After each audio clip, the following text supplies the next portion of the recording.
My dear beloved respected brothers and sisters, we are back after Ramadan. May Allah accept everything that we have done in Ramadan, and may Allah subhanahu wa ta'ala grant us many more Ramadans. Ameen Rabbil Alameen. So we are back with our jar episodes, and tonight inshallah we will try to answer this question: can someone enter hell after they have already entered Jannah?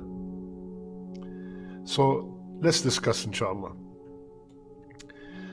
Allah Azza wa Jal said in Surah Maryam, وَإِن مِّنكُمْ إِلَّا وَارِدُهَا كَانَ عَلَى رَبِّكَ حَتْمًا مَقْضِيًّا. And there is not one of you but will pass over it, which is the hellfire. This is with your Lord a decree which must be accomplished. This ayah indicates that everybody will pass above Jahannam. And Rasulullah sallallahu alayhi wasallam explained this ayah when he said one time, لا يدخل النار إن شاء الله من أصحاب الشجرة أحد. None of the people who pledged allegiance to Rasulullah ﷺ under the tree, none of them will enter the hellfire. So Hafsa radiallahu anha, she said, no ya Rasulullah, they will enter, because Allah said, وَإِن مِّنكُمْ إِلَّا وَارِدُهَا, every one of you is going to go to the hellfire. So Rasulullah ﷺ was upset, and he told her, no ya Hafsa, that doesn't mean that. It means that they will cross above it, and the dalil and the evidence is, look at the ayah after it, ثُمَّ نُنَجِّي الَّذِينَ اتَّقَوْا. We will save the people who have taqwa, and we will leave the wrongdoers in it. In another narration, in another hadith, Rasulullah ﷺ told us how we will pass on that sirat. Rasulullah ﷺ told us on the speed that we will pass on that sirat. He said, the people will pass over the fire, then they avert it based upon their deeds. The first of them would pass like a flash of lightning, then like the wind, then like a fleeing horse, then like a rider fleeing on a mount, then like a man fleeing, then like the one walking. So Rasulullah gave us a different scenarios of how will people cross the sirat. Some like lightning, may Allah make us all like them, and some like wind, and some will be walking, and another narration, some will be falling and then coming back up. Subhanallah, may Allah save us all. Now after you cross the bridge and you about to enter Jannah, subhanallah, you will notice that there are some people that you love and you care about did not make it. So look at this hadith. It's a very long hadith. I'm going to take the part that we need from it. So these people will go to Allah Azza wa Jal, and they would say, ربنا إخواننا كانوا يصلون معنا ويصومون معنا ويعملون معنا. Ya Allah, our brothers, our sisters, they used to pray with us, they used to fast with us, they used to do a lot of good deeds with us. And in other words, they want to intercede for them. Please, Ya Allah, where are they? Because at that time, if they are not with you in Jannah, there's only one other option: they are in the hellfire.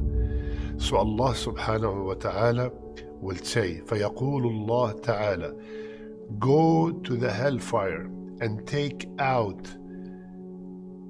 anyone that you know that has a dinar of iman, 1 dinar of iman, يعني a little bit of iman. So they will go. And then Rasulullah sallallahu alayhi wasallam told us that Allah would say, go back and take out whomsoever have half a dinar of iman in their heart. And then they would be told, go back and take whomsoever have a mustard seed weight of iman in his heart.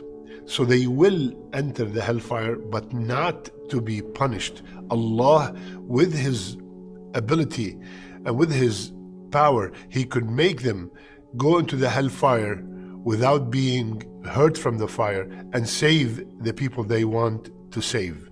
Just like he made the fire cool for Ibrahim alayhi salam. Now imagine in dunya, you will have, how would you feel if you were to intercede for someone to be saved from jail for 30 years sentence? Or you interceded for somebody who has been out of a job for 5-10 years and you got him a good job. You will feel so good that you did something great. You saved somebody from poverty, from jail. How do you feel if you were given the permission to intercede for someone in the hellfire? Allahu Akbar. So that's a great feeling, my brothers and sisters. Now,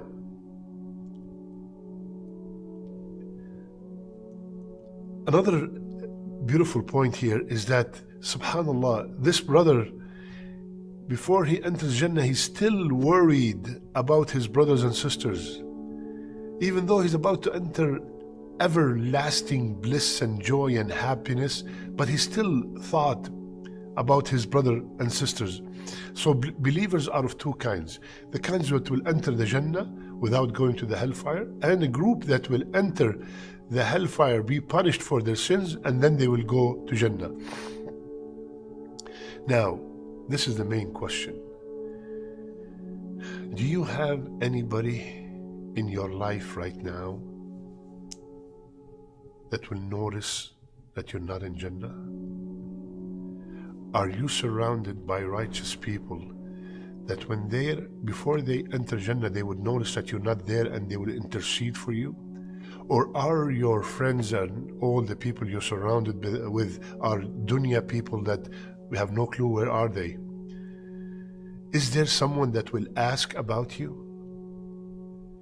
Are you surrounded by righteous people?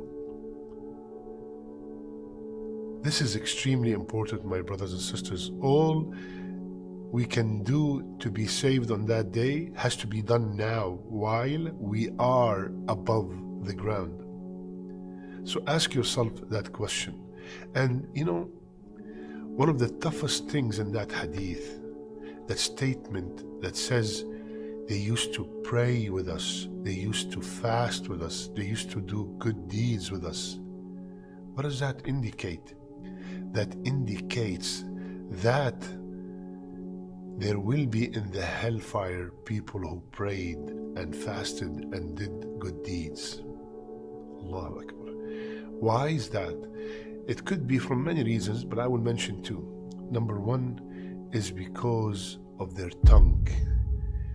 Because of the tongue. In the very long hadith, Rasulullah sallallahu alaihi wasallam, he told us that many people will be thrown on their faces in the hellfire because of the account of their tongues, because of the result of their tongues, the lying, the backbiting. They pray, but they backbite and they lie and they spread rumors and they curse and they use foul language. So we have to control our tongue beside all the ibadat and the rituals that we are doing. Second, subhanallah, Thawban asked Rasulullah sallallahu alayhi wasallam when he said that there will be people who will come with mountains of hasanat, but they will be turned into scattered dust. So Thawban said, Ya Rasulullah, who are these people? Rasulullah sallallahu alayhi wasallam said, they are your brothers from your race, worshipping at night. They're praying qiyam and tahajjud just like you, but they are the kind of people when they are alone, they transgress the sacred limits of Allah. They pray, not only they pray and fast, but they also pray tahajjud, extra optional ibadat. But the a'mal went to scatter dust because when they are alone, they forgot that Allah is watching. When they are alone, they watch haram, they cheat, they lie. So that will lead even though they pray and they fast and they do other good deeds, but that led them to all their a'mal, or many of their a'mal, to be into scattered dust.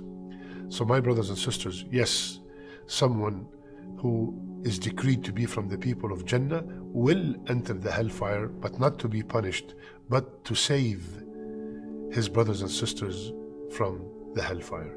May Allah subhanahu wa ta'ala make us from the people who intercede for others. May Allah subhanahu wa ta'ala surround us and surround our children with righteous company that will remember us on that day and will ask for us, so they can have us with them in the highest place in Jannah.